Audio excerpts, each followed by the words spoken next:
현재 글로벌 미디어는 오픈 AI의 천문학적인 적자와 경영 위기설을 연일 쏟아내고 있습니다. 매년 수십억 달러에 달하는 컴퓨팅 비용과 인재 영입 전쟁으로 인한 지출은 기존 자본주의적 관점에서 볼 때 파산 직전의 위험한 신호로 비춰지기 충분합니다.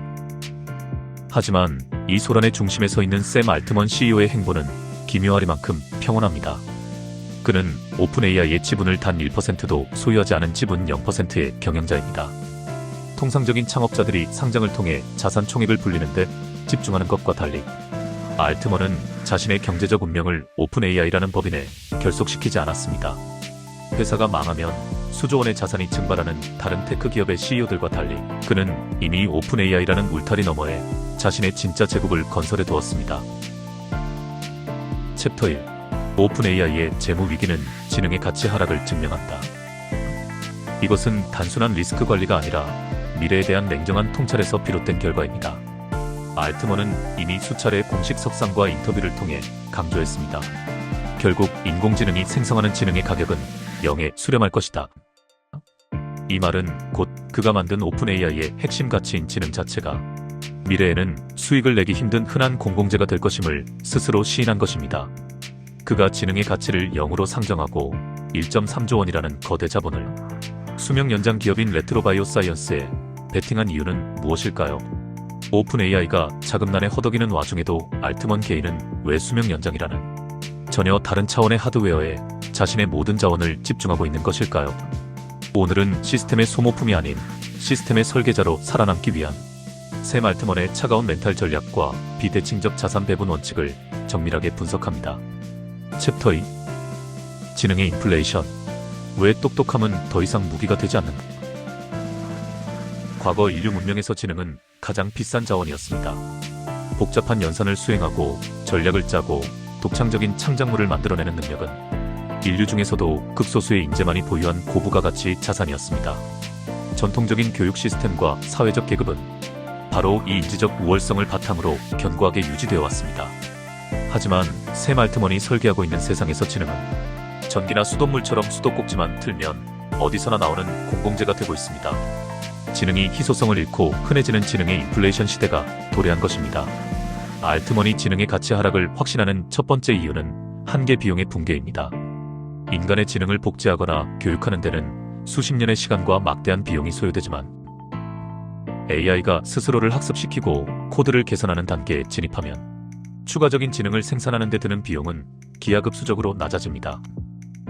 알트먼은 자신이 만든 지능이 결국 가치를 상실하고 저렴해질 것을 알고 있었기에 역설적으로 그 지능의 소유권인 지분에 집착하지 않은 것입니다.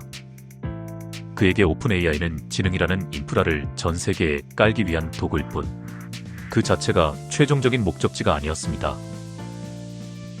둘째는 변별력의 상실입니다.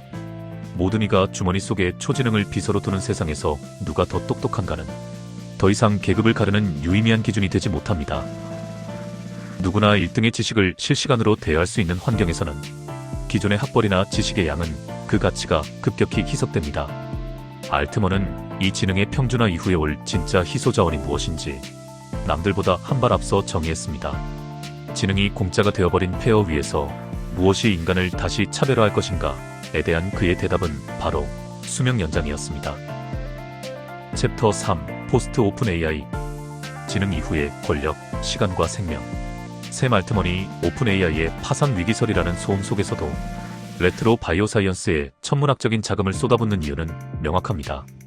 지능이 공기처럼 흔해지고 가격이 0이 된 세상에서 유일하게 가격이 오를 자산은 그 무한한 지능을 누릴 수 있는 물리적 시간, 즉 인간의 신체뿐이기 때문입니다. 첫째는 생물학적 진입장벽의 구축입니다. 디지털 세계의 소프트웨어는 무한히 복제 가능하고 코드화할 수 있지만 인간의 신체적 노화를 억제하고 세포를 리프로그래밍하는 기술은 물리적 법칙을 다루는 가장 난이도가 높은 하드웨어적 영역입니다. 지능은 AI가 해결해주지만 그 지능을 담는 그릇인 신체는 결국 물리적 투입과 시간이 필요합니다.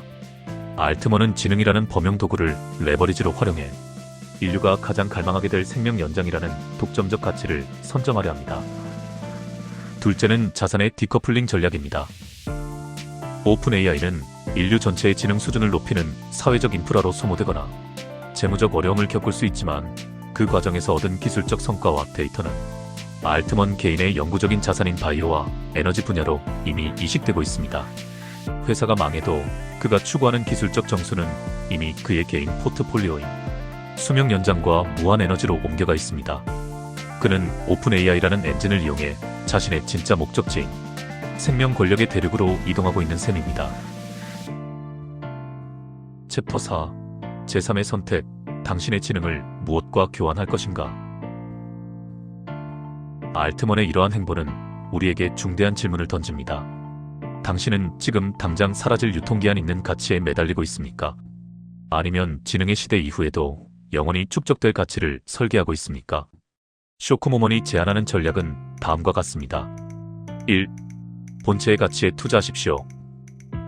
지능이 외부화되고 AI가 사고를 대신하는 시대일수록 그 지능을 운영하고 명령을 내리는 주체인 당신의 신체적 건강과 정신적 평온함은 대체 불가능한 핵심 자산이 됩니다.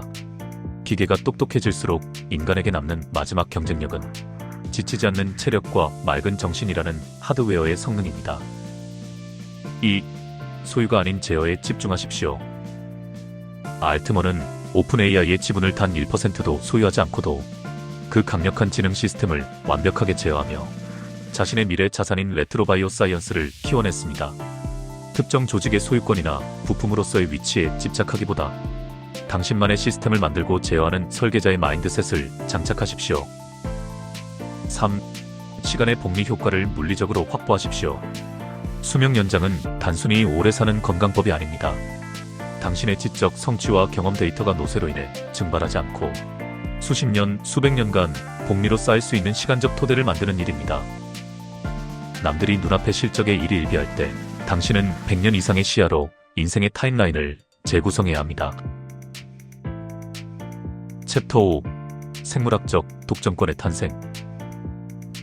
오픈 AI의 재무적 위기는 단순한 경영상의 실책이나 일시적인 자금난이 아닙니다. 이것은 지능이라는 기존 자산의 가치가 하락하고 새로운 가치 질서가 세워지는 과정에서 발생하는 거대한 패러다임의 노이즈입니다. 샘 알트먼은 이미 이 바벨탑의 붕괴를 예견하고 있었습니다. 그는 지능이라는 탑이 무너져 내릴 것을 알았기에 그 탑의 잔해 속에서 가장 귀한 재료들을 모아 인간의 본체인 생명이라는 새로운 대륙으로 거점을 이동했습니다. 지능의 가치가 0으로 수렴하는 시대가 오면 인류의 권력 지도는 더 이상 인지적 성취나 학벌을 중심으로 움직이지 않습니다. 미래의 권력은 시스템이 대체할 수 없는 유일한 영역, 즉 생물학적 주권을 중심으로 급격히 재편될 것입니다. 과거에는 지식을 독점한 자가 계급을 나누고 지배했으나 앞으로의 세상에서는 시스템이 닿지 않는 신체적 시간을 얼마나 온전히 통제하고 확보하느냐가 새로운 신분이 될 것입니다. 알트먼이 오픈 AI의 위기 속에서도 1.3조 원을 들여 선점하려 한 본질은 단순한 생명 연장이나 장수가 아닙니다. 지능이 공짜가 된 풍요의 시대에 그 풍요를 무한히 누릴 수 있는 물리적 권리를 영구적으로 독점하겠다는 고도의 전략적 포석입니다. 기술은 지능의 희소성을 파괴하여 모두에게 나누어주는 동시에 역설적으로 인간의 신체를 세상에서 가장 가치 있는 하드웨어로 만들고 있습니다. 지능의 인플레이션 속에서 알트먼은 이미 다음 권력의 실체가 어디에 있는지 명확히 정의했습니다. 모든 인지적 성취와 지적 노동이 공공재가 되어 가치를 잃을 때 세상에 남는 유일한 희소 자산은 그 지능을 소유하고 운영할 당신의 물리적 본체뿐입니다. 이것이 바로 샘 알트먼이 오픈 AI의 지분 0%를 유지하면서도 자신의 전 재산을 생명 연장에 베팅하여 인류의 다음 계급 사회를 준비하고 있는 최종 설계도입니다. 건강과 수명 관리는 이제 자기 개발의 영역이 아니라 가장 수익률이 높은 미래 권력 투자의 영역인 것입니다. 오늘도 시청해주셔서 감사합니다.